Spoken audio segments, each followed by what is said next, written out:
Hello, Paul Rubens recently sent me this Qiaomei watercolour set. It's 24 colours of 12ml tubes. So, cardboard box with the colours on the back.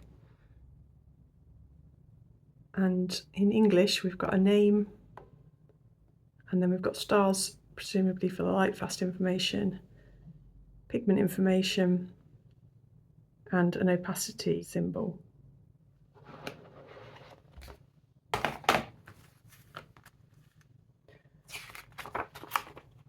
So the leaflet inside doesn't give an awful lot more information really. It doesn't tell us anything more about the paints. I understand that these are student grade paints. I know that Paul Rubens do an artist's watercolour set. They're 4th generation paints, which are like in a black box. So I'm going to squeeze these out into a palette.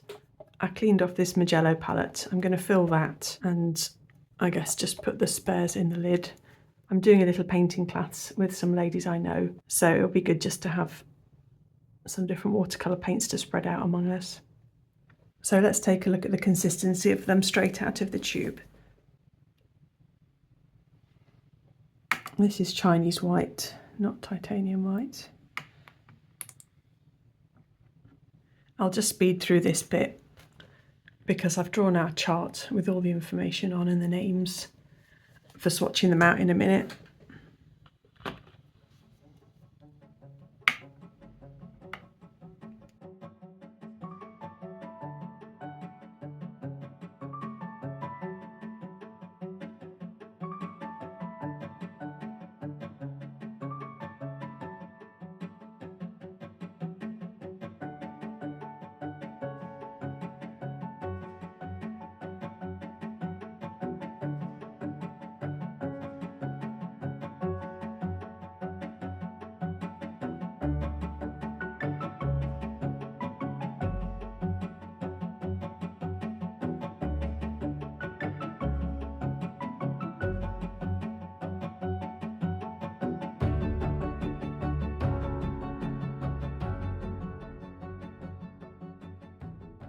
So first impressions just of the tubes.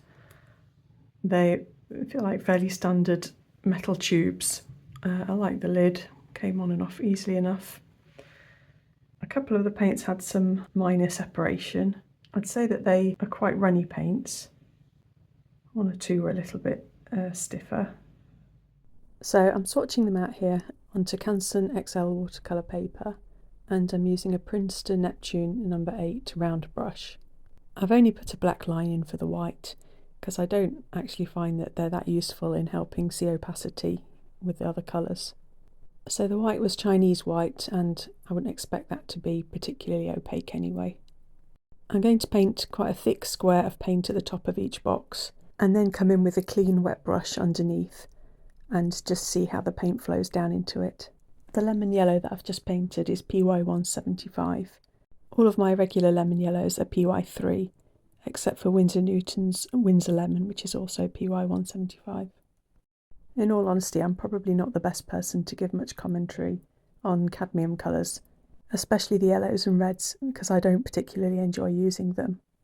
I was quite surprised to see that all of the colours on this page, other than the white and the blue at the end, are marked down as being transparent. Usually cadmium colours have got some opacity about them. And after painting all of this page, I definitely didn't feel that they were all fully transparent. They do seem very pigmented paints though, and produce lovely vivid colours. I don't have quite a few of the pigments that are used in the paints on this top row, so I can't really comment on how they compare with other brands' pigments.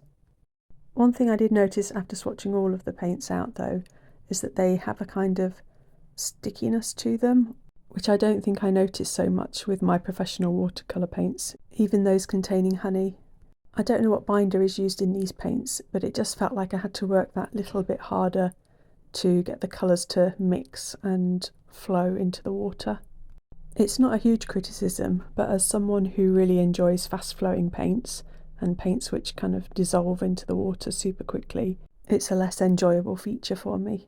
I think the best way I can describe it really is a very slight gloopiness. I've kept the swatching in real time so that you can see how the paint flows when I add the water to the bottom half of each box. I felt like on the whole the paints were quite uniform in their characteristics. One or two flowed a little bit quicker than the others, but as far as granulation and texture go, they were all quite similar, though the ultramarine blue did have a little bit of granulation.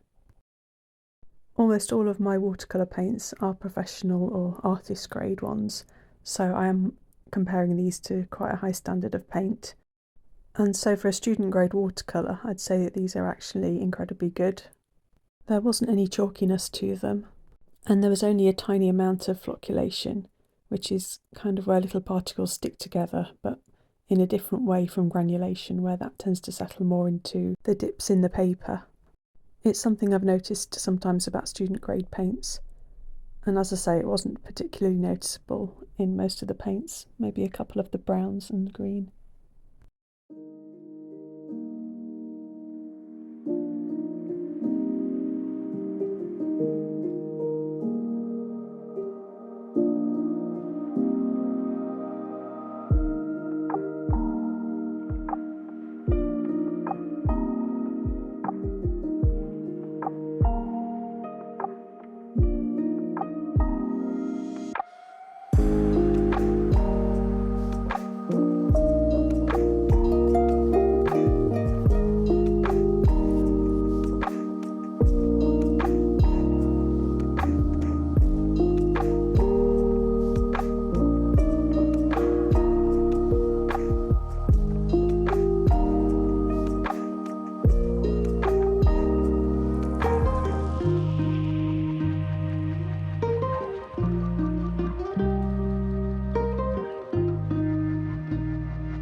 I think this Purple Lake was one of my favourite paints in the set. It's PR88, which I haven't come across before, but it's actually very similar to a PV19 quinacridone violet colour, and it was probably one of the most easily mixing into the water paints out of the set.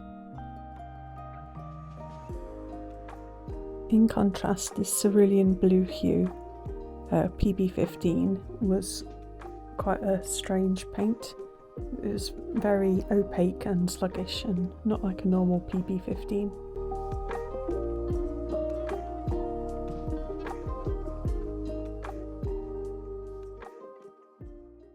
I'll speed through swatching the rest of the paints now. Things that I'll just point out are that the cobalt blue hue is a mixture of PB29 ultramarine and a white PW5. I quite liked the indigo mix, and then it was interesting to see a PO49 pigment in the sap green and the hooker's green light. The emerald flowed quite well, as you'd expect from PG7, and the raw umber was a very opaque paint, though it was marked down as transparent. All of the paints in this set were either 4 or 5 stars out of a possible 5 for light fastness.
Next up, I just want to play around with the paint a bit.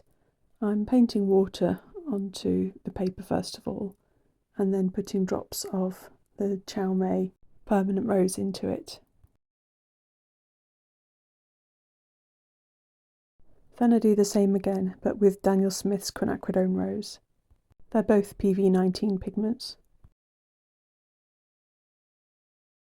The Qiaomei paint spreads out very uniformly, whilst the Daniel Smith, although it looks like it's not spreading as far, actually the whole of the water background is tinted with the colour. Next I'm just doing some colour mixing. The top yellow is Sennelier's Lemon Yellow, and then this is Daniel Smith's French Ultramarine.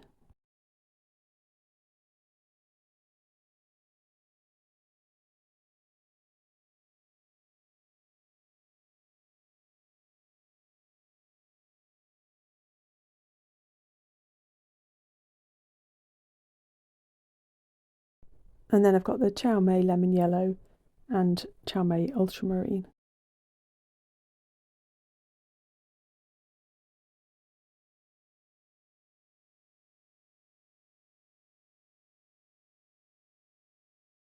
I thought that the Qiaomei watercolours mixed really well and compared quite nicely.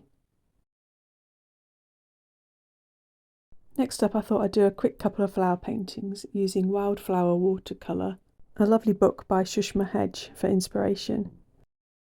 I'll link to all these materials and things in the description box down below.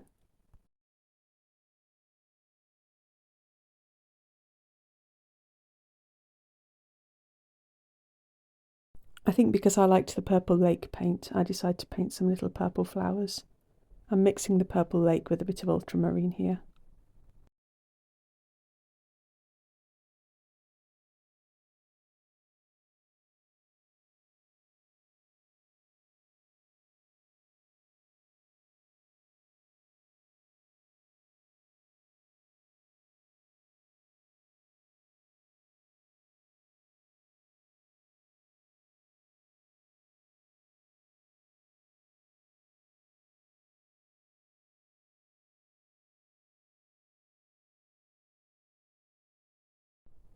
I bought this Rowney System 3 Filbert brush a while back, specifically with flower painting in mind. I thought that the rounded tip would be good for flower petals, and I did really enjoy using it for this painting. I'll speed through the rest of the painting now.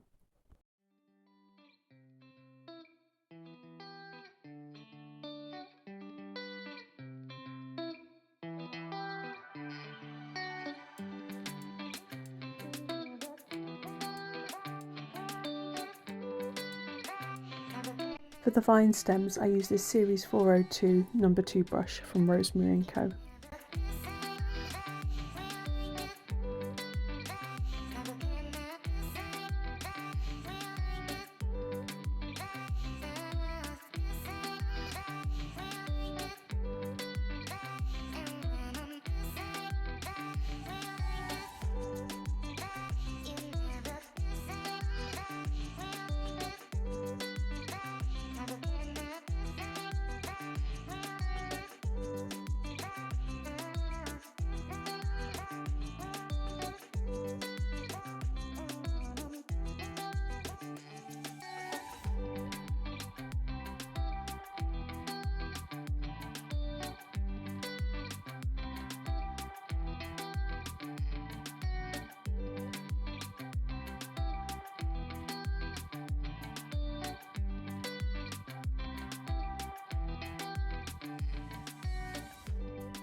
So for this kind of standard level of painting, I found that the paints were absolutely fine and were quite pleasant to use. They mixed nicely and laid down well. Though obviously I've not done very much wet in wet or loose painting here. I think because of their texture I wouldn't enjoy that quite so much. One other thing I wanted to show you now that the paints are dry is that where the paint is thickest you can see a sheen. You might be able to see here where it's reflecting light.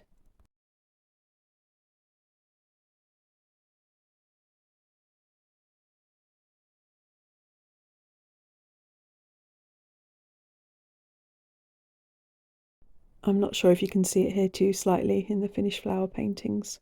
I also wanted to check that I could get thinner washes of paint with the Qiaomei paints. I think because I was using them straight from the tube, it was quite easy to get thick washes of paint. But you can see here I could get quite nice thin washes too. Overall, I'd say that these are a really great set of student grade watercolour paints. Because of their consistency and how they mix and disperse with water, I don't enjoy using them as much as professional watercolour paints. But they are very pigmented and vibrant. And considering that this set currently costs about £36 on Amazon UK, which would get you the equivalent of 3 or 4 tubes of professional watercolour paints, then I'd say it's reasonable value if you're after quite a few colours. I hope this was helpful anyway. Thanks so much for watching. Bye!